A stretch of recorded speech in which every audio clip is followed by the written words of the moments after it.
In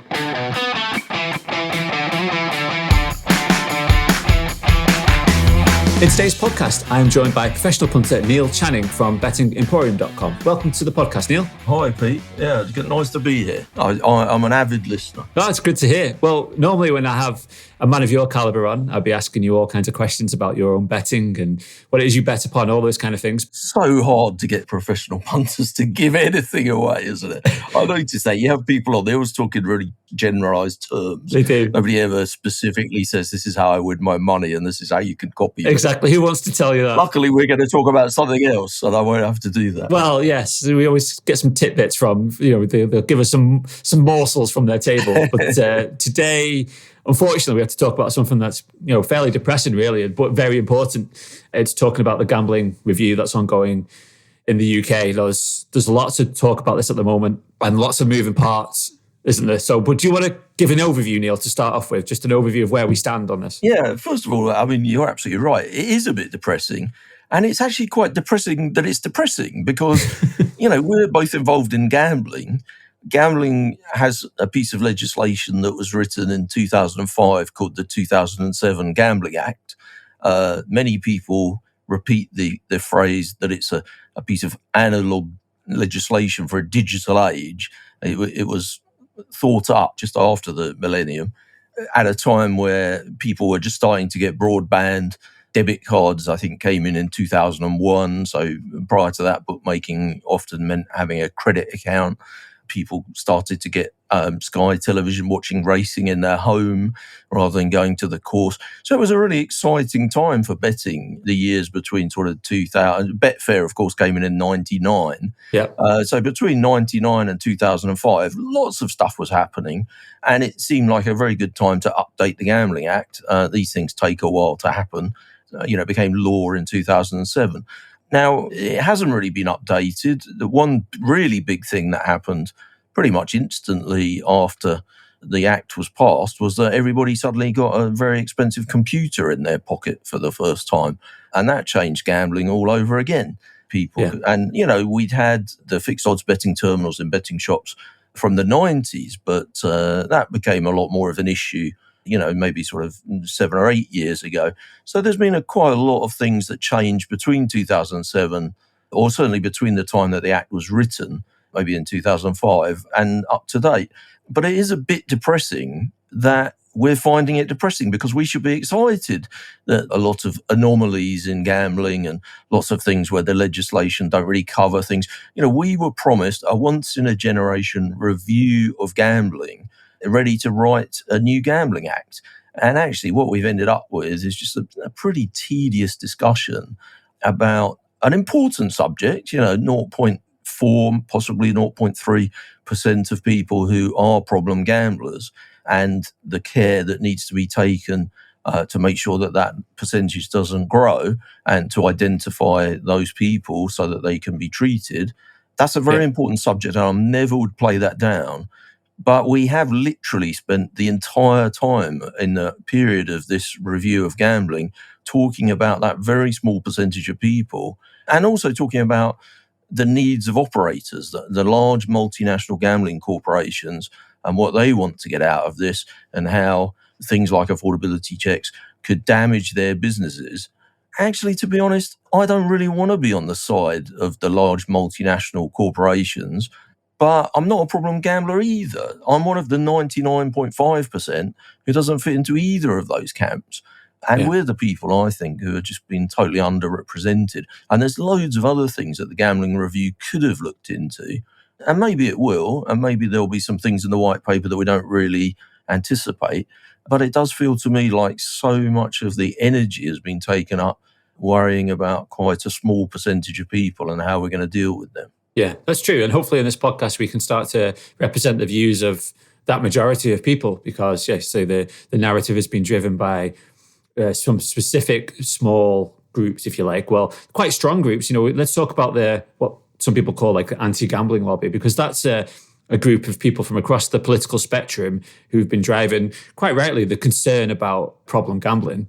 They're quite powerful. Can you explain why they have become quite so influential and why they have been driving the narrative on this? Well, yeah, I mean, you're absolutely right. It's very much a cross-party kind of issue to be interested in campaigning on reforming gambling.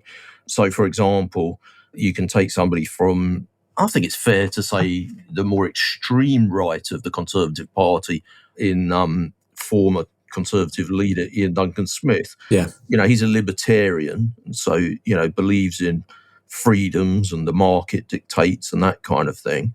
But he was quoted as saying, the gambling industry now poses a very real threat to our communities, and the time has come to get a hold on this pernicious addiction. Yeah. I mean, that's not just we're going to deal with problem gamblers.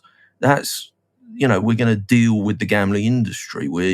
He equates gambling with pernicious addiction. That's not just talking about 0.3, 0.4% of the population of gamblers. That's talking about all gambling. I find that quite worrying. I mean, there's quite a few people in the House of Lords, actually, that are involved in campaigning on, reform of gambling. Baroness Scott, she's a government whip in the Lords, so quite a senior and involved in the government. She talked about recent legislation to add gambling addiction as a reason for suicide in an inquest. That seems to me, I don't think that sounds unreasonable at all. But she says gambling is one of society's major ills. It causes untold misery and distress to countless families across the nation. Well, I mean, it does cause untold misery and distress to countless families of problem gamblers. But to most people that gamble, it's a good thing. I mean, for most people, it's like going to the cinema or listening to some music or doing a crossword or doing a jigsaw puzzle. It's a cerebral activity.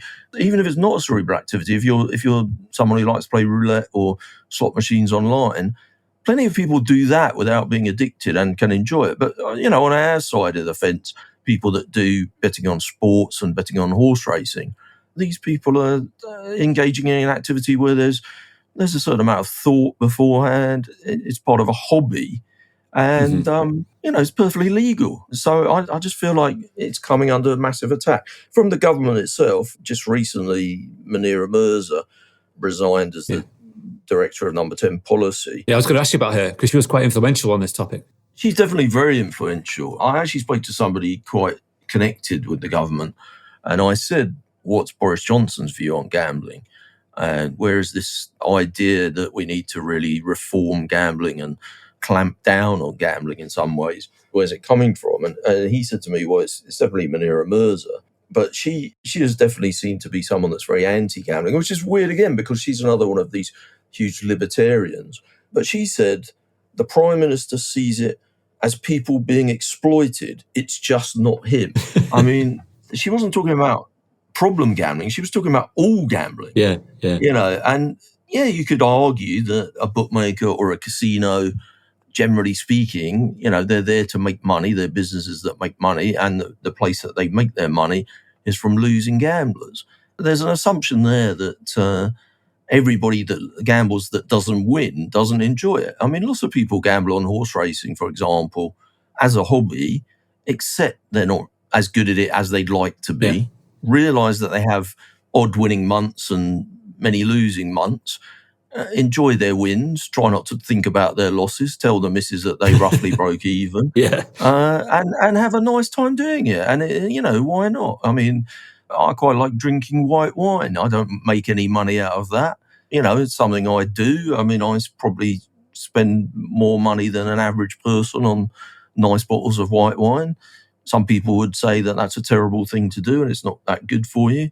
People make choices in life, don't they, about how they spend their money and how they entertain themselves. It's a failure to understand what is gambling. Look at the stock market, it's gambling, but it's an acceptable form of gambling, and it's just given a different terminology. And many of these people, we're probably going to talk about the black market, but prohibition just throughout history has never worked. It just forces it underground.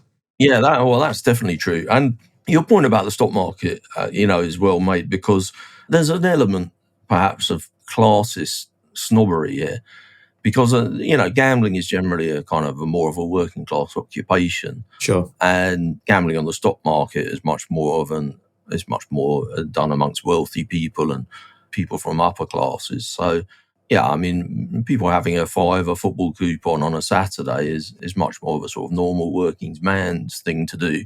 I don't really understand why the masses need to be protected so much, but the upper classes are allowed to do whatever they want on the stock market. That doesn't Yeah, seem quite right to me. I mean, and also, cryptocurrencies and, buying digital gorillas and yeah, stuff. People have got all NFTs. kinds of ways of losing all kinds of money. I don't really see why gambling is the one that everyone wants to clamp down on. And often you get this comparison as well with smoking and drinking.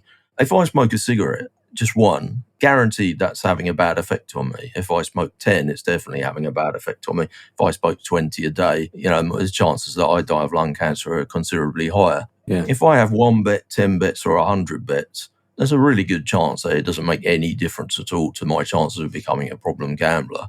It's very possible to engage in gambling very regularly without ever becoming addicted. It's not possible to do smoking without it being bad for you, and it's quite hard to do any kind of drinking without it being somewhat bad for you. Definitely, if you have one better week, you can quite easily make a case that that's not going to do you any harm at all. well, let's talk about this proposed solutions that have been put forward. So, what's being put forward at the moment is something called affordability limits, which is causing this hoo-ha. We've seen stories, especially in the racing press lately. I know you've been on Nick Luck's show. You called it an existential threat to racing in terms of the affordability limits and deposit limits that would be in place. Outline what those limits are, what kind of sum they're kind of talking about as well, and how they might actually work. Well, right now we're in a situation where the Gambling Commission, who are quite a small quango organisation, a quasi-autonomous non-government organisation, a sort of semi-government regulator, they get a budget of 25 million a year to police the industry, and the industry's worth about 4 billion a year to the exchequer. So quite a lot of people would argue that they're kind of trying to run quite a big industry on a bit of a shoestring. And some time ago, they made quite a few demands on the operators in terms of various checks that they have to do. So the first thing would be know your customer, ID checks, basically. They need to know that the people that are gambling are the correct age, they're over 18 or over 16 for the lottery, although that's likely to change in the Act and come up to 18. Well, that's some certainty to do. But so they need to do ID checks to make sure that the operator knows who they're dealing with, that they're old enough to gamble. They have their age, their address, and their name. So that's quite simple. So most people will have faced that. If you deal with a UK bookmaker, there's a good chance that they've asked you at some stage to send in a copy of your gas bill and maybe a picture of your passport or your driving license. I think that's kind of reasonable, and most people accept that and don't think that that's a big problem. The slight problem with that has been occasionally they've started asking for that kind of information only when you try and withdraw, especially if you look like you're an account that's not very profitable to them. So if you look like you've got any kind of chance of beating them, they start asking you for that kind of information before you can get your money out. Now, that in 2019, the Gambling Commission were told you're not to do that anymore. If you ask someone for information and it slows up their deposit and it's information that you reasonably could have asked for before, then you'll be fined by the Gambling Commission. So the operators shouldn't do that. But I think we all know that they still do that to an extent. Has there been one example of a fine? I mean, I know this goes on. But there have been fines for that, but I don't think it's hugely policed. I think if you do find that happening to you, you could threaten to write to the Gambling Commission and you probably find that your withdrawal goes through a lot quicker, but it might not help the length of your account lasting.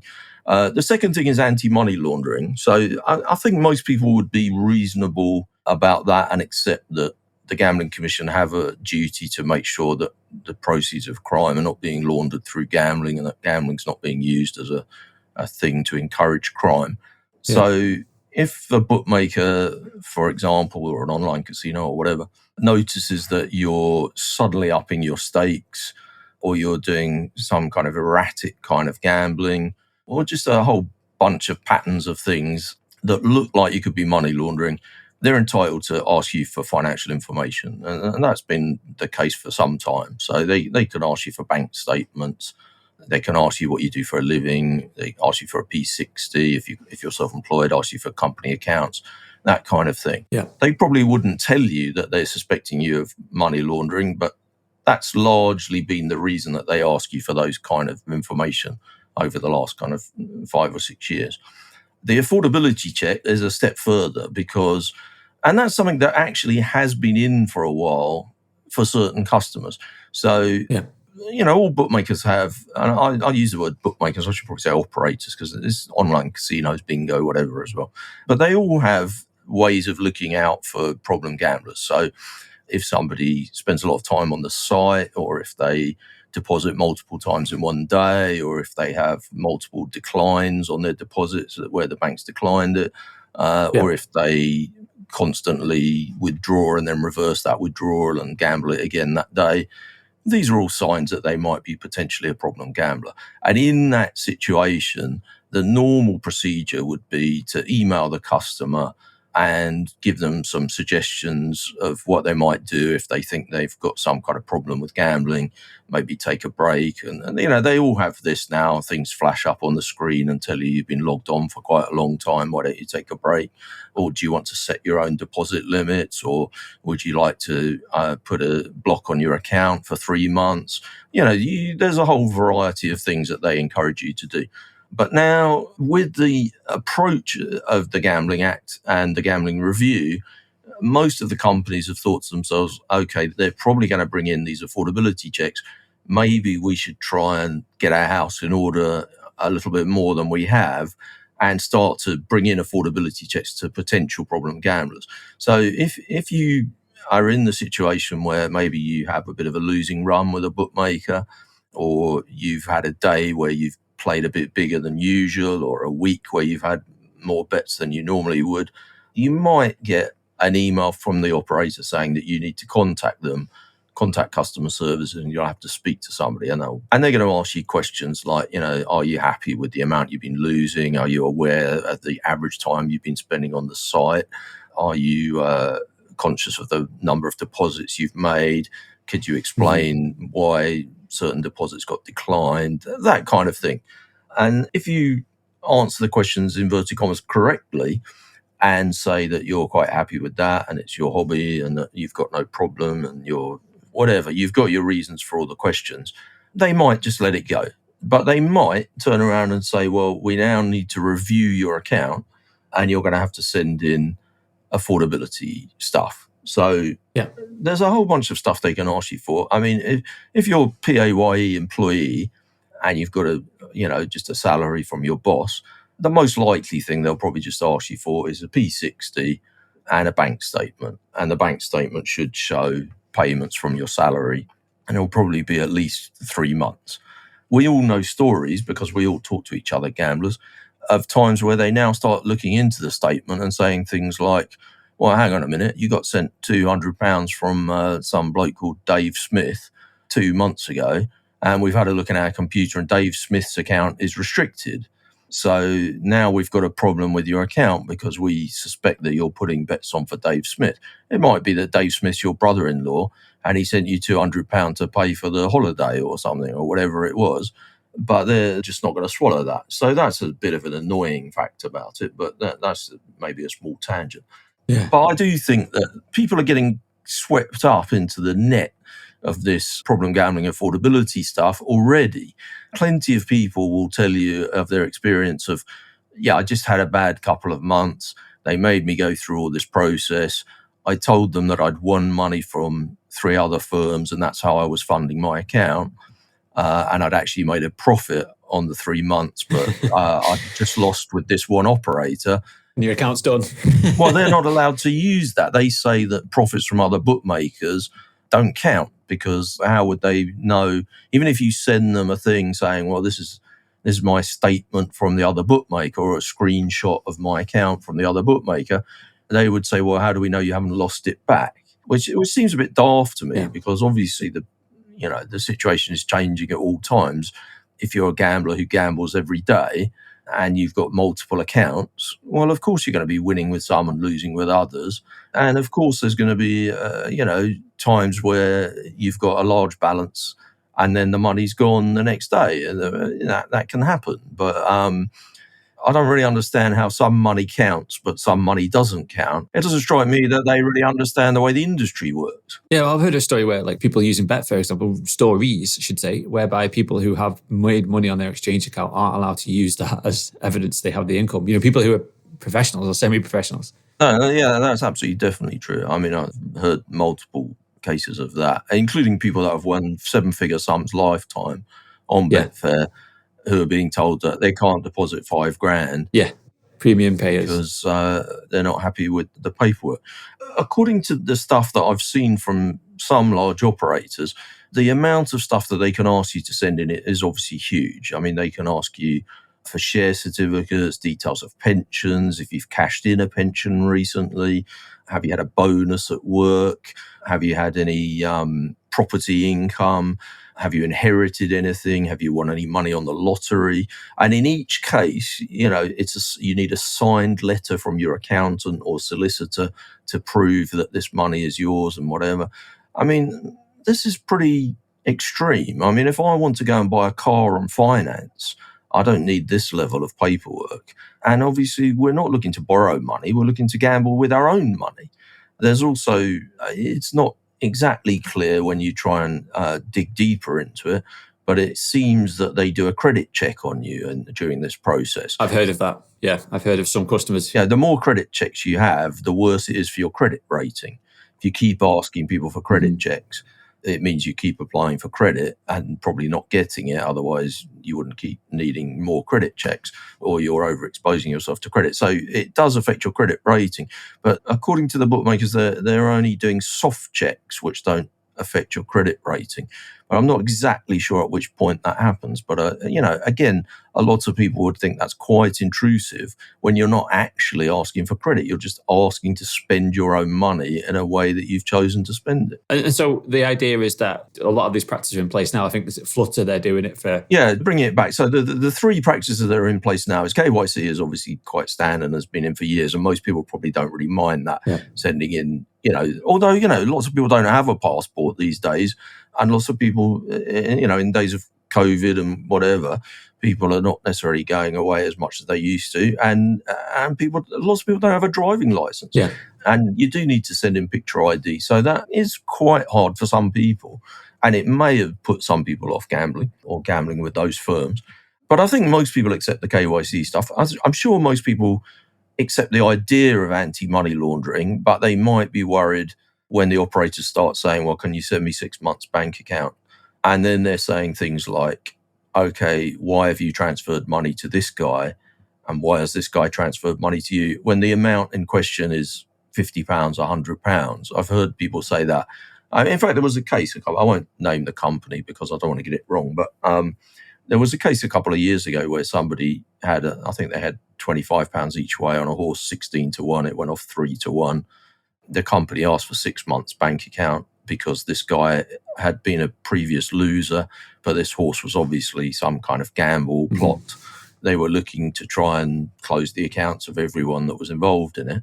They noticed a link between him and somebody else who was involved in the gamble and had played a lot bigger because there was a money transfer, and they closed his account. But clearly this is not money laundering. The guy sent him 50 quid to have 25 quid each way on it. They're using the excuse of money laundering for a commercial advantage there, taking the opportunity to get the information so that they can restrict the account. Now, there is a flip side. Obviously, if I was speaking for the operator, I would say it says very clearly that accounts are for your own personal use and you're not supposed to put bets on for other people. But, it's hard to prove that kind of stuff. How do we know that they weren't just in the pub and he said, I've had a tip for this horse? Whatever. We don't really know what happened, but they refused to pay the guy out for a fairly small amount of money, I think. And I feel like in a world where that kind of stuff is happening, I can see why people are quite upset about the idea of sending in hugely detailed financial information that they perhaps wouldn't really share with anyone else in their life. I mean, in Scandinavia, people make their tax returns public. You can see your next door neighbour's tax return on a website if you want to. And that's quite a normal thing. And people then become proud of paying tax because it pays for services Yeah. and, health and education. And the idea of being a tax dodger is considered to be, it's like being a drink driver in this country. It's a really a frowned upon thing. Whereas in this country, I guess we're just not really like that, are we? I know my father's generation, often the wife wouldn't really know how much the husband earned. Exactly, yeah. Yeah, maybe we're out of that now, but maybe that in more modern times, that's not the case anymore. With many more couples where both are working and sharing the bills and whatever. But yeah, I do think we're not in a world where people are that comfortable about telling other people what they earn and where they get all their money from. One of the issues as well is that people having to send it through unsecure email as well, so, and then who are they sending it to? How's that data treated once it goes to the bookmaker? I was asked to go through with one particular firm affordability stuff, and I sent them an email and asked them to just put my mind at rest on some GDPR issues. And I asked them how the information would be stored, how long they would be keeping it for, which members of staff would have access to it, what exactly it would be used for. I didn't get a reply to my email. I mean, just not even a reply. I mean, I feel like those are quite reasonable questions to ask. They're basically asking me to send enough information for somebody who wanted to, defraud me criminally, could go to work quite handsomely on the information I was being asked to send. People go and work for these betting companies on quite low wages at some of the junior jobs and change from company to company or get out of the industry quite easily. Sadly, there are people that work in the gambling industry who are problem gamblers or become problem gamblers. I don't think I really want to send all my financial information to those people, particularly, unless I know how it's going to be treated. And given that, some of the stories I've heard from friends of mine, a good friend of mine said that he sent his information literally the day they asked for it. They suspended his account for 4 months. He had a 6-figure sum in the account and he couldn't speak to anyone on the phone. They didn't reply to his emails. And finally, he spoke to somebody on customer service and they said, "Oh, yeah, I'm sorry, mate. I'm having a quick glance at it now. It looks like all looks to be in order and you should have probably been told on day one that it was fine. They're just snowed under. They've got way too many to deal with and they don't have enough staff in that department." Well, that doesn't fill me full of confidence for thinking I want to be sending all this kind of information. If they can't deal with it now, and this is, it's a fairly small cohort of customers who have faced affordability checks. Well, how are they going to do it with single customer view, Neil? Well, let's talk about single customer view because that's what's being proposed, isn't it? Yeah, you can get onto that. But what I was going to quickly say before we get onto that was we have anti-money laundering, we have KYC, and we have affordability. Affordability has only really, until kind of the middle of last year, come in for people who have shown signs that they might be a problem gambler. Yeah. As I've explained, they've hit those trigger points. Yeah. What happened last year, and I can give you the example because I spoke to somebody senior there with Entain. So Entain, that's Ladbrokes Corals and Sporting Bet and various other brands, BWin. They had 23,000 VIPs prior to 2020. They decided they need to do new KYC on all of them and then come in with affordability checks on a bunch of them. Pretty much most of them, actually. And a VIP is code for losers, isn't it? Big losers, generally. Or politicians. Pretty much, yeah. I mean, it certainly means high-staking customers, which generally speaking means they're going to be losing because... Especially at Entain. They probably wouldn't really maintain their account if they weren't losing at that. The number of VIPs at the start of this year had fallen to 1,400. So from 23,000 to... They're not called VIPs anymore. I think they're called Gold now because they're not allowed to use VIPs. But they've gone from 23,000 down to 1,400. And there's a very simple reason. It's just the other 22,000 people just said, "I don't fancy sending you all that kind of information. Yeah. It's too much. You're asking for or they couldn't pass it. They'd sent it in and they were given a very low limit that they could gamble. And yeah, I heard one guy, I think he was earning 130,000 and they told him he was allowed to bet 1,600 a month, I think. His average stake was 800 over a 4-year period. So the first day he had 800 on something at 3-1 or whatever. And It lost. The next race, he decided he wanted to have $2,000 on something at evens. And they said, no, you can have 600 on it. It lost. And they said, we'll see you next month. And he just couldn't understand it. He went mental. He's rung up and he's shouting down the phone and everything. And it's very difficult. In terms of the level of affordability, if it does come in, there's a think tank called the Social Market Foundation. Oh, yeah, I've seen this one. And they came up with the idea that £100 a month would be a suitable threshold. And it was only people who were net deposit of more than £100 in a month would need to be providing the information for affordability. Anyway, I did speak to one company and they did some research into that. And they said that that would affect 37% of their customers who are depositing more than £100 a month, which is probably, that might seem lower than you'd have expected. But of course, there's a lot of people who hardly ever bet and have an account and don't really use it very often, or just have, one or two bets a month. And there's, the average stake for customers in the UK is something like £8 or something. So there's loads of people that just bet in like £2 that might not really fall into it. But anybody that, given that horse racing depends on basically on punters' losses to finance the sport, essentially it's funded by people that, bet in tenors and above. It's not the people that bet in £2 are not really helping to fund it that much.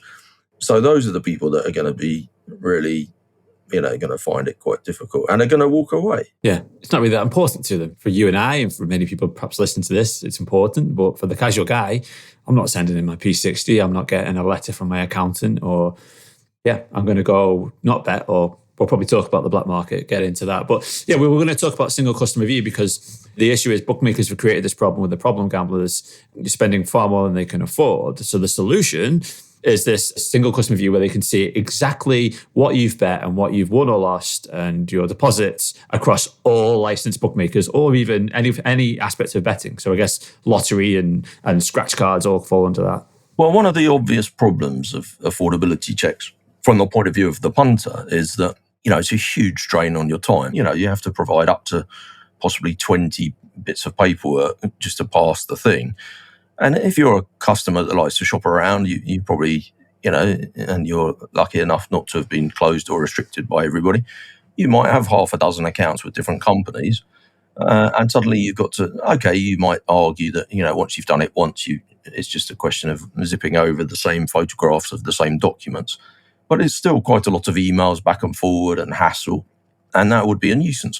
From the operator's point of view, the problem with that is, of course, if they give you, say, Entain decide that you can afford to lose £200 a month, and then Flutter decide that you can afford to lose £600 a month, or does it work that different brands within the multinational? So do I get to lose £200 a month with Sky Betting and Gaming, and £200 a month with Paddy Power, and £200 a month with Betfair, even though they're all under the same Flutter umbrella?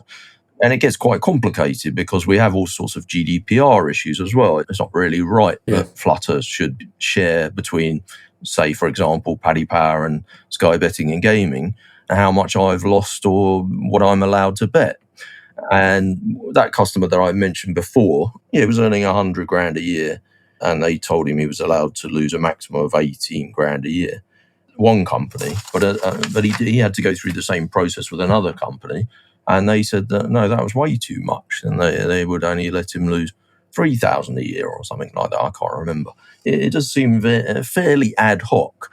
But you can definitely see from the operator's point of view, you could get into a situation where different people interpreting the rules in different ways could gain a commercial advantage. If you're a more aggressive bookmaker who doesn't mind so much about upsetting the gambling commission and isn't so worried about keeping your name squeaky clean so you can get licenses in America, you might decide that you can grab an advantage by giving people slightly bigger limits when they send in. So you decide that a $50,000 a year guy can lose $15,000 a year, where the other companies are deciding that that kind of person can only lose $6,000 a year. So in order to avoid that, this idea that it should be done the same for all customers, and that the information is shared between the bookmakers, and therefore, you have a set amount that you're allowed to deposit between all bookmakers in the month. and that those bookmakers, in order to facilitate that and to make sure that that works properly, they get to see the paperwork, and basically they can view your business with each different bookmaker. So I think we had a question in Parliament last week. Andrew Bridgen, who's a backbench Tory MP from Leicestershire, he would be another kind of libertarian, kind of Brexiteer ERG guy, a European Research Group guy. And he asked the question of whether single customer view, basically whether the bookmakers could be trusted not to use that information for commercial advantage. If they could suddenly see that this guy is a big winner with this other firm, would that affect the way that they dealt with that person in terms of restricting them? And I think a lot of punters would say, if you give the bookmakers this much extra information, you're letting the foxes run the chicken house. And that wouldn't be a good thing to do. The bookmakers, of course, would say, no, we're not going to use it for our commercial advantage because the rules will say that we can't. And we're just going to use the information to protect problem gamblers. But some people would say, well, I don't really trust the bookmakers. It's the bookmakers that have got us into this problem in the first place. I actually think that the operators have done quite a decent job of cleaning house, really. I mean, maybe 5 or 6 years ago, there were a lot of cases of postal workers, the woman that runs the post office getting hooked on online slots and stealing money from the till, and nobody finding out for 2 years that she'd been embezzling money and her having to go to prison and all the money's been spent. And, one of the big operators have to pay back some of the money and it goes to the post office or whatever. That kind of story. You used to see that all the time. You still see some of those stories, but when you actually read the story, it turns out that this was something that happened 3 or 4 years ago, and it's just taken a long time to come to court. Exactly. It's not really a thing that's happening now. I mean, how would it? If, for example, if Entain, used to have 23,000 VIPs and now they've got 140 or whatever it was, there's not many opportunities for there to be somebody in there running up huge gambling problems. And I'm sure the companies have tightened up their procedures and are just much hotter on that kind of thing now. They realise that the game's changed, and it was a bit Wild West in the early days of internet gambling. And sure, it was. They'd reach out to the VIPs, they'd reach out to people and encourage them to lose far too much, and they're trying to get ahead of the situation now of being affordability limits placed across the board by doing this kind of stuff, right? They definitely are. I mean, another way that they're getting ahead of it is Flutter have come out and said, I think in October, that people under the age of 25 are on a set limit of 500 deposits in a month. Mm-hmm. They had a look into it and found that it's quite a low proportion of their customers in the 18 to 24 range who deposited more than 500 in a month. So they thought, well, if we put a hard limit of 500, you can apply and get it raised if you're a high-earning 23-year-old or something, and you'll have to send in bank statements and, proof of earnings and that kind of thing, and you can get it raised. But I guess largely they felt that most people in that range weren't going to be depositing more than 500, that people who are 18 to 24 are perhaps less experienced at gambling and are more susceptible to become problem gamblers. I think that's probably a fair point. I think they also felt like if we're to present to the government some evidence and to try and influence the gambling review, it would be good if we'd done some kind of experiment so we can see how many customers get turned off by being told there's a limit and how many just accept it. That's quite interesting. It'll be interesting to see what kind of percentage of people, just go along with it, or what kind of percentage apply for more. And of course, from their point of view commercially, I guess it must be in the back of their mind that a lot of professional gamblers were getting multiple accounts opened via students for years and years and years. I don't think that's happening as much anymore. It's much harder to do now because of all the KYC and people having to send in their bank accounts. But certainly 10 years ago, it was quite a common thing I knew of plenty of professional gamblers that were sort of had teams of students setting up accounts for them. I don't think that's really a thing anymore. Well, it segues us nicely onto the black market, because obviously we're talking about the kind of cottage industry that's around multi-accounting and why people are using, people who are limited by bookmakers, closed by bookmakers, using other people to bet for them. And we talked about that as well in terms of how bookmakers are looking for the evidence of that. But it moves us on to the black market, because this is the topic that the BGC, the Betting and Gaming Council, are talking about, and racing's talking about as well, is that if affordability limits come in at too strong a level, it's going to push more and more people to the black market. And that's a reason to allow a bit more license for people to bet more and to have a higher affordability limits, or even no affordability limits at all. Tell me about what your experience of the black market is as it is at the moment, and what do you feel about that argument about this will push more people to the black market?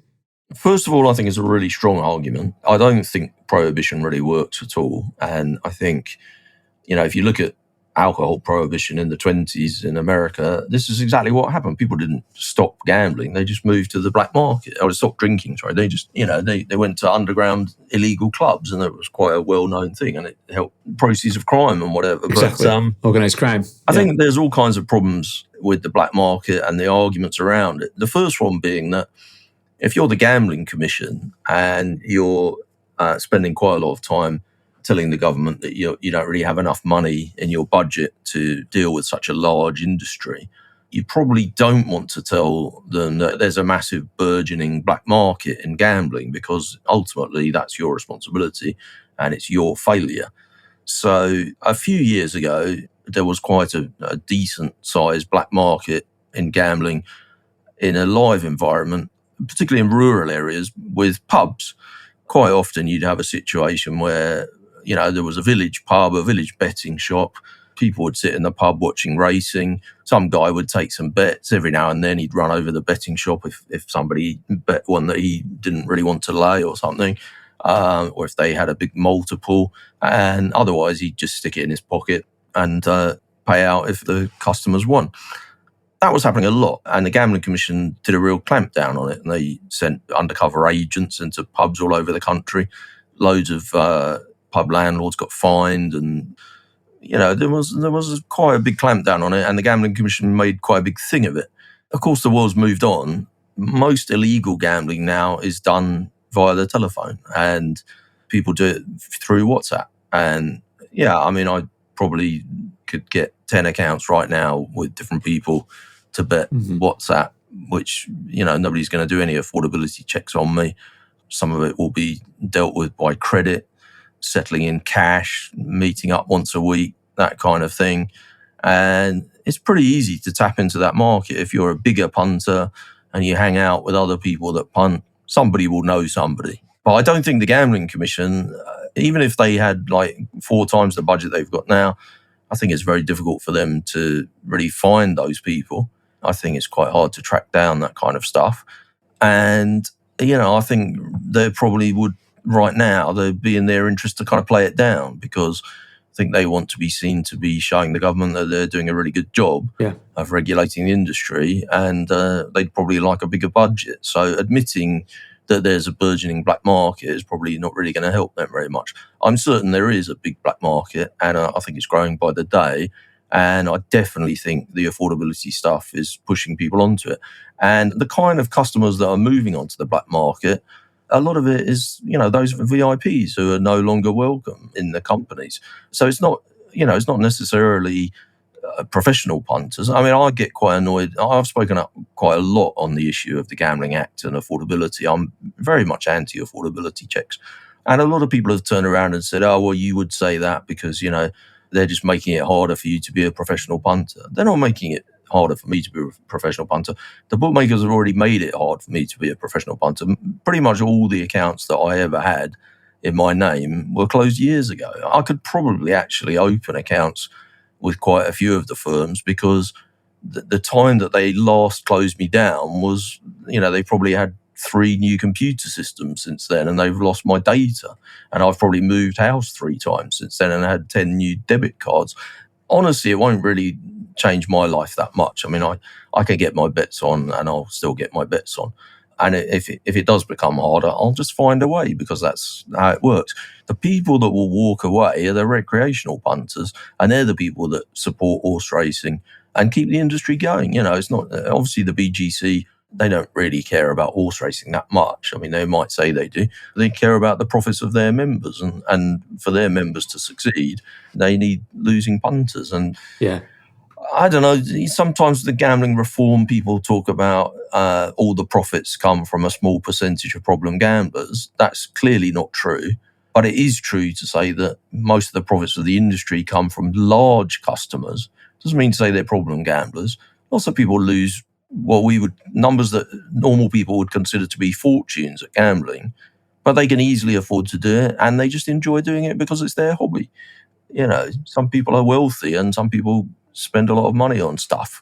People collect Rolls Royces. Nobody thinks that they're mental, although I think that's a kind of mad thing to do. People take private jets. I mean, that just seems an insane thing to spend your money on. But often they take private jets to Vegas and they get the red carpet rolled out. Absolutely. Yeah, I mean, ironically, all the companies are currently putting in, all these procedures and measures to deal with this quite small percentage of people that are problem gamblers. At the same time, they're all getting licenses to open in America, a country where they're 20 years behind us in terms of betting and gaming. And probably they're going to go through all this stuff over there in 20 years' time. America, obviously, they have a black market, and it's been once the genie's out of the bottle when it comes to having a black market in an industry like betting, it's very hard to get people to go to legalized betting, to bet bookmakers. I still know a lot of people in America who use the PPH.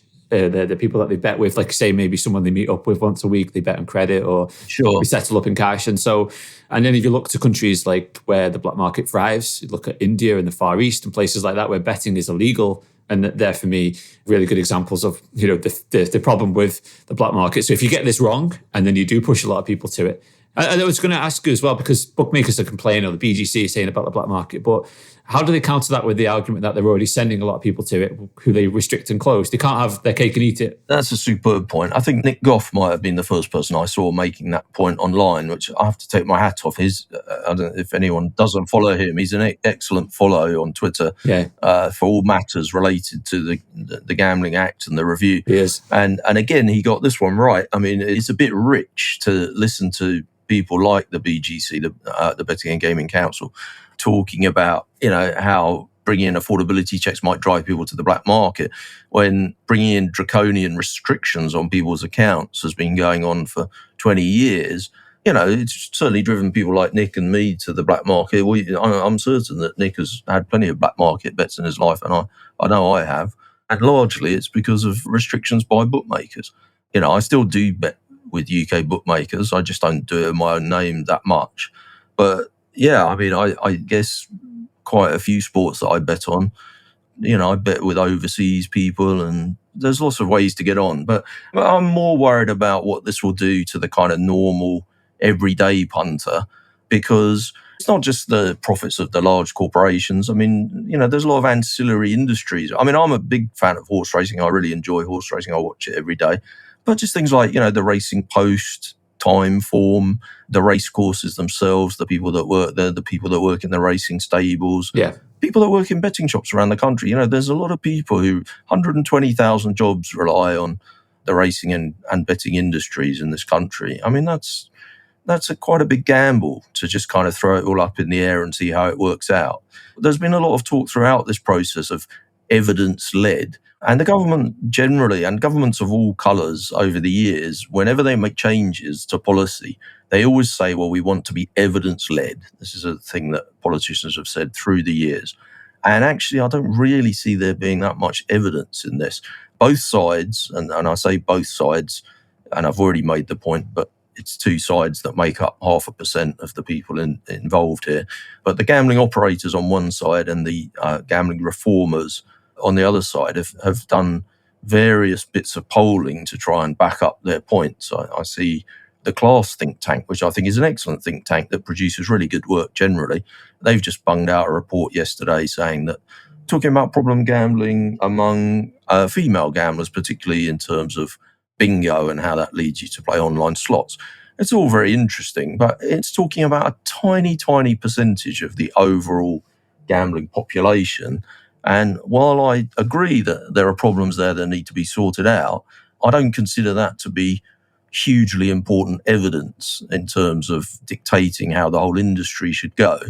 And nor do I when the Betting and Gaming Council tell me stuff, because, we don't have the same motives. I find the whole thing quite frustrating, actually. Yeah, because it's not representative of the very big majority of people, the people like us, or perhaps we're a different minority in terms of people who are winning. I'm a minority as well. Yeah, I'm always trying to take my hat off and put my someone who enjoys horse racing hat on. yeah. And like you say, it's not for us necessarily, it's the wide range of people that enjoy casual betting on racing or are involved in the industry.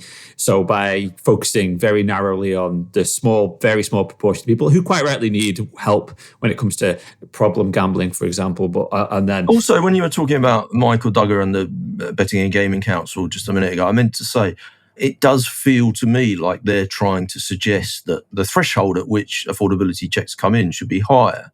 And I find that slightly annoying that there's now seems to be two sides. The reformers who want a very low threshold for affordability checks, they'd like £100 a month deposit before you have to provide affordability information. And the Betting and Gaming Council who have slightly suggested that 2,500 should be the threshold.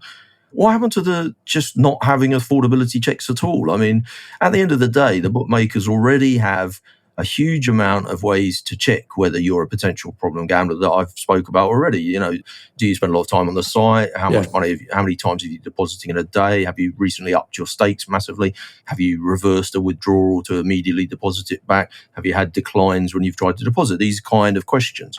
When they then go and ask you a whole bunch of questions, you know, have you got a problem? We've noticed you've been upping the amount you've been gambling. Can you explain why? Is gambling causing you any problems in your family life? Do you find that you sometimes gamble longer than you intended to? If you answer no to all those questions and you tell them that you're absolutely fine with it, surely there's an argument for that's just basically the end of the conversation. Like, if I keep asking a customer whether they're happy with what they're doing and they keep saying yes, it's kind of none of my business whether they're a problem gambler or not, really. I mean, and even if they are, you know, in addiction generally, it's widely accepted that if you're a drug addict or an alcoholic, you can't really be cured of it unless you want to be cured of it. you'll find a way. And like you're talking about, you'll find a way to get your bets on, and people who have that addiction, and it will be unregulated. There's no regulation, oversight of a black market better. But if I'm an alcoholic and I go into the pub and I drink too much and they start asking me questions like, you know, do you think you're drinking too much? And, you know, do you think you should stop? Or do you want to have a break from drinking? Or should we bar you from this pub till the end of the week? Or should we limit the amount that we're allowed you to spend on drinking? And I say, look, you've made a mistake. You know, I just happen to have had a few this week. Leave me alone. That's as far as it goes, isn't it, really? And I also think that, what the hell do they think they're doing? It's not curing the person of being an addict. They're still going to be an addict. You know, if you want to cure people from gambling, yeah, there are clinics in this country to do it. I think there are 3 at the moment. There's one that's not quite been finished, and there's 3 in existence. I think one of them's for under 18s, and the other 2, one's in Leeds and one's in London. There's a 3rd one for under 18s, and then I think they're building a 4th one for female gamblers. Yeah. And they announced 3 years ago that they were going to build 14, but I don't think they've laid a brick on any of the other 10. So, you know, supposing that we bring in these affordability checks and that we find that the number of problem gamblers in the country has been vastly understated for the last 20 years, and that there are 5 times as many as we previously expected. We don't have the facilities to do anything with them. If you go to your GP and say that you're having mental health problems and you'd like to be referred to a psychiatrist, you've probably got a 2-year wait before you have an appointment. No. So, like, how are we helping problem gamblers? Which is just a tick box exercise. It doesn't do anything to solve the problems. Now, you might turn around, if you were a gambling reformer, you might turn around and say, well, at least we're making it harder for them to lose all their money. You know, they're addicted. If they're addicted, by definition, they're going to find a way to lose all their money. They're just going to do it in a different way. Yeah, that's true. That's true. Yeah. So I was going to also ask you about, moving slightly on, but talking about, while we have time, politics, how that impacts this, because, you know, we've had many different ministers in charge of gambling, and we've got the current guy, Chris Philp, and he's all under a lot of pressure. I know Andrew Bridgham, you talked about him and the questions that he's been asking, and he stated, Chris Philp, that racing won't be impacted by this. What's your take on him at the moment? And I also wanted to get your take on how a change in either Prime Minister or even government could adjust this. And could we see this Gambling Act getting kicked further down the road, or are we going to make a decision? Well, yeah, it's quite interesting. First of all, Chris Philp is considered by most people in the Conservative Party to be a bit of a up and comer. He's definitely been a Boris Johnson loyalist. He won't be somebody that secretly put the letter in asking for Boris Johnson to resign. He would probably be someone that could jump ship. So he's not like a Nadine Dorries or a Jacob Rees-Mogg, who, if Boris Johnson is deposed as Prime Minister and a new Prime Minister comes in, you can be fairly sure that if, I don't say, Rishi Sunak takes over next week, I don't think we'll see Nadine Dorries in the cabinet, and I don't think we'll see Jacob Rees-Mogg attending cabinet meetings. They'll be gone. I think if that was to happen, I think Chris Philp would still be there. I don't think they're going to get rid of him. Yeah. And I think generally within the Tory party and the Tory politicians, the MPs, they feel like he's doing quite a good job. They feel like it's a tough job, but he's doing all right. In terms of the civil servants that are literally writing the white paper, and for those that don't know, a white paper is literally it's basically like a menu of what's going to be in the act. So it's just a list of all the things that are going to be covered in the act. And then when the white paper comes out, it gets scrutinised. They have a committee that scrutinises. They go through it line by line, and they point out things that just obviously won't work or could be written better.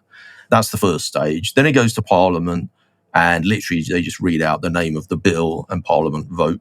This is something we're going to deal with, and they don't even debate it. Yeah. So that's what's called the first reading.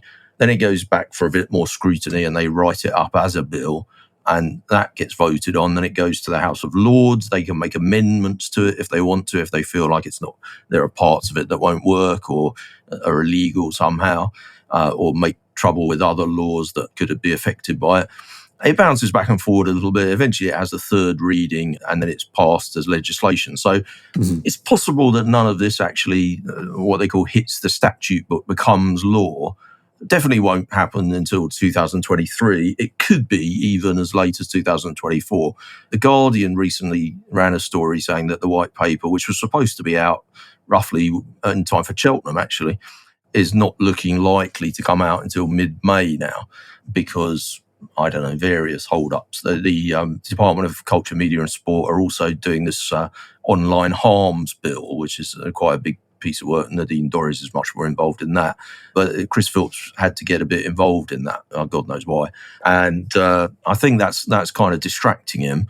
He's also apparently spending huge amounts of time talking to the Gambling Commission, and he's getting lobbied. He gets lobbied by MPs on both sides. And we said before, there are quite a few people involved in this all-party parliamentary group looking at gambling reform. I can't remember all the names now. There's a fellow from the SNP who's quite vociferous. There's Carolyn Harris for Labour, who's a backbencher, used to be Keir Starmer's bag carrier, but she got the sack from that job. So she spends a lot of time talking about gambling harm. And there's Ian Duncan Smith from the right of the Tory party. So people from all parties are very much involved in this, and they'll be lobbying. But then, of course, there are Tories that are kind of, particularly ones that are pro-racing. Matt Hancock's a bit out of favour now, but he's the MP for Newmarket.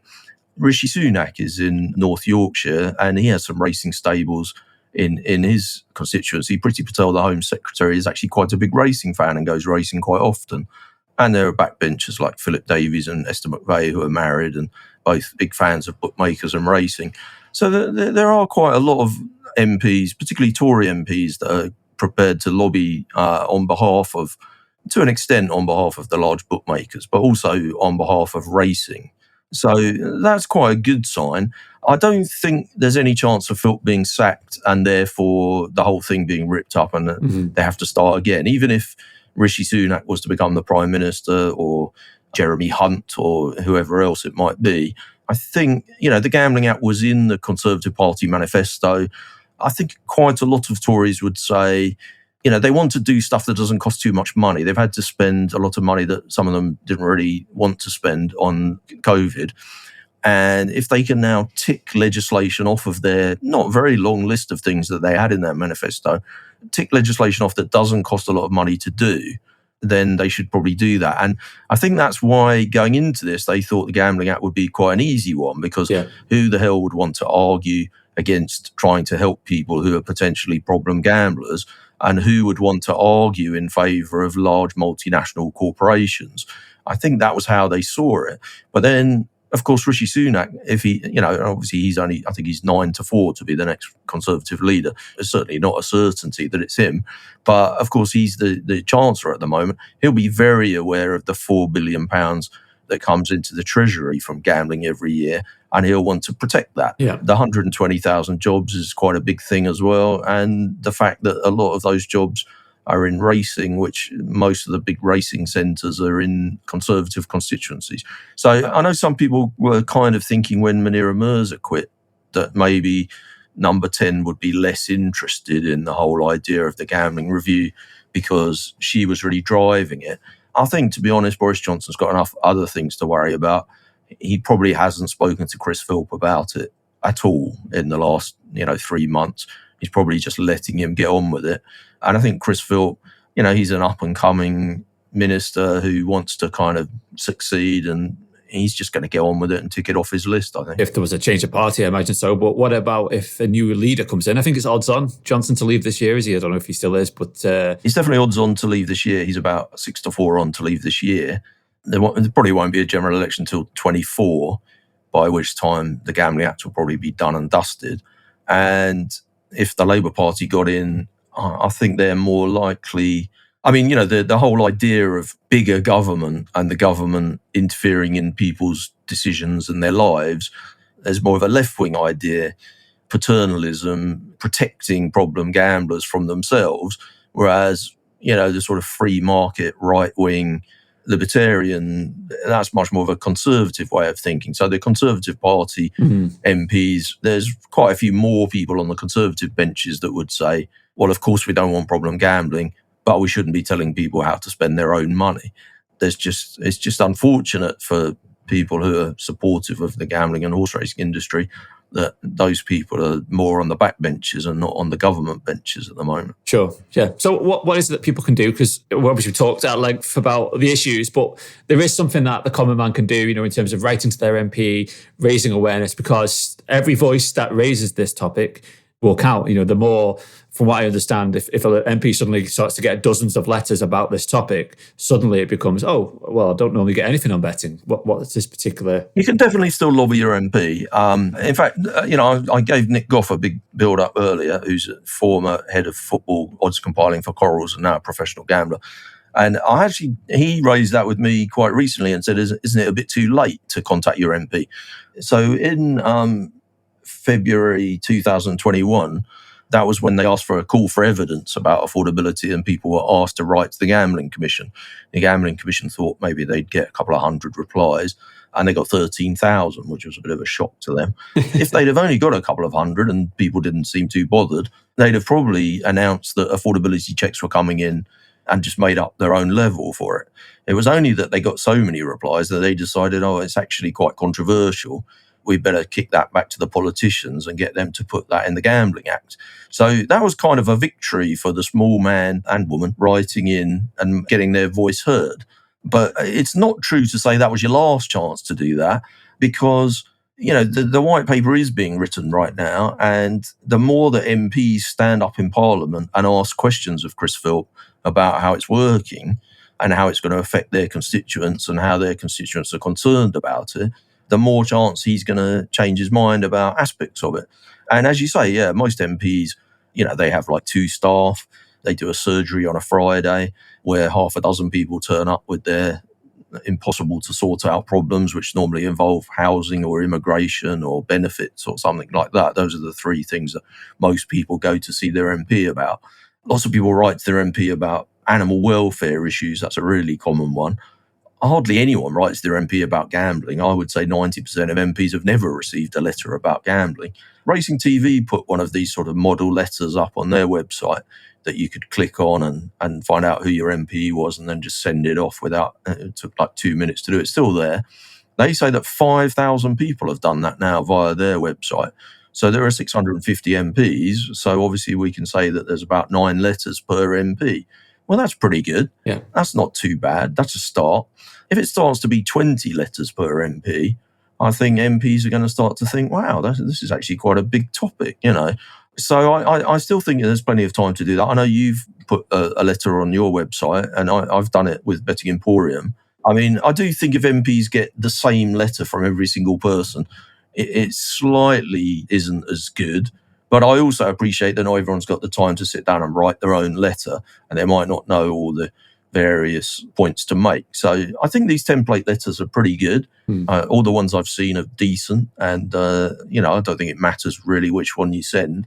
Mostly, you're just going to get a generic reply. Yeah. I've seen a few people have said to me that their Labour MP sent them exactly the same reply as their mates did, and they're in a different constituency. Yeah. That will be because the shadow DCMS person, the Department of Culture, Ministry and Sport, so the shadow person, the Labour person, will have said, you're probably going to get some letters on this subject. We've written you a reply so that you don't actually have to know anything about it. That's quite normal. There's nothing wrong with that. I mean, you can't expect MPs to know about every single topic, especially when this one's quite detailed. It doesn't matter that you might get that reply and be a bit disappointed and think, well, they probably didn't even read my letter, and I feel like they're not really listening. It's volume that matters. Once they start to get dozens and dozens of these, then they start to think, well, maybe this is an issue I need to learn something about, and maybe it's something I do need to go and raise with Chris Philp. If you get a Tory MP, probably you've got a little bit more sway because he's going to listen to his colleagues perhaps a little bit more than he's going to listen to the opposition. Also, I think there's a tendency to feel that the Labour MPs will probably be of the view that, well, how can you not defend, the threat of problem gambling? How can you not be on the side of problem gamblers? They don't need to be thinking so much about the jobs and the income to the economy from gambling because they're not in government at the moment and they won't get blamed for the loss of jobs or the loss of income. Whereas Tory MPs will be more worried about that because if that comes to pass, that this stuff comes in and it kills the industry, they're going to get the blame for it. So yeah. I guess if you have a Tory MP, you've got more influence here. It doesn't take too long to click on one of those letters and hit send. And even if you don't get much of a reply, it's definitely worth doing, I think. Well, sending a letter, even the template, is better than not sending one at all. And even better if you can, even if you just adapt how the content is outlined, just to put it in your own words, it does make a difference. And yeah, don't worry. You definitely have to make sure you put your name and address on it because MPs are only allowed to deal with correspondence from their own constituents. So if you were to write to Chris Philp, for example, and you're not in his constituency, he's never going to see it. No. So you said you've put a letter up. I didn't actually put a template letter up because I was concerned about the issues we did. I can't remember what you did now. I wrote about the general outline of the topics, but we did do a letter for the previous consultation, and I think we were part of the issues where we kind of helped snowball. I knew I'd seen a letter. The whatever 13,000, however many gambling commission got overwhelmed by, because yes, it was just going to be the way it was quite interesting actually. Anyway, I'm rabbit to know, but they did the first part of their consultation was very wordy, very legalese, and they got so many people came in. They simplified it. Yeah. They extended the deadline, and it was wonderful to see how impacted things. It was really good. It was like a real kind of people power kind of thing. I was quite pleased about that. Yeah, well, I think it's very good because it's evidence of what action can do when we all gang together, if you like. We're all bet on different things, and I'm in a West London constituency. I know for a fact that my MP doesn't bet and doesn't really know anything about horse racing. I don't think she's ever been horse racing. We don't have any horse racing stables in our constituency. She probably thinks it's not a thing that really makes any difference to my constituents. But of course, there's probably loads of people that live in this part of West London that like a bet on a Saturday. And she'd probably be quite surprised how many turn up in her post bag, even if it's only 6 or 8 or 10. Absolutely. She probably hadn't even thought about the subject before. Well, I was going to say, I'll link to you, because you're betting emporium, you're doing actually really interesting appraisal over the years of what's happened and summarization of everything that's going on. I think you've got more articles to come, but you've also got a template letter. So I'll put that in the show notes today, because if people want to send something. Yeah, that's great. Thanks for that. Yeah, I'm definitely planning to write an article every week for the next kind of 8 or 10 weeks until the white paper comes out, really. I hope they don't delay it too long. I might run out of I answers. don't think you will. This is an evolving topic, and there's so many. We've talked quite like today, longer than normal, but it's a special podcast because there's so much to get into. And finally, Neil, I want to get, because I know you like to do some bit of a tips to predictions. I want your prediction of what's going to happen with the Gambling Act. What size might affordability limits be if they do come in? What can we see? I think they'll tick off all the really easy things they can do. So, for example, putting the age on the National Lottery up to 18 from 16. They'll do something on the shirts in sponsorship in football, that kind of thing. There's like 4 or 5 things like that are pretty easy. They'll probably avoid the really tricky things. Like if they were to ban TV advertising on gambling, they'll probably decide that racing is an exemption to that. Yeah. Because otherwise that would kill racing on ITV.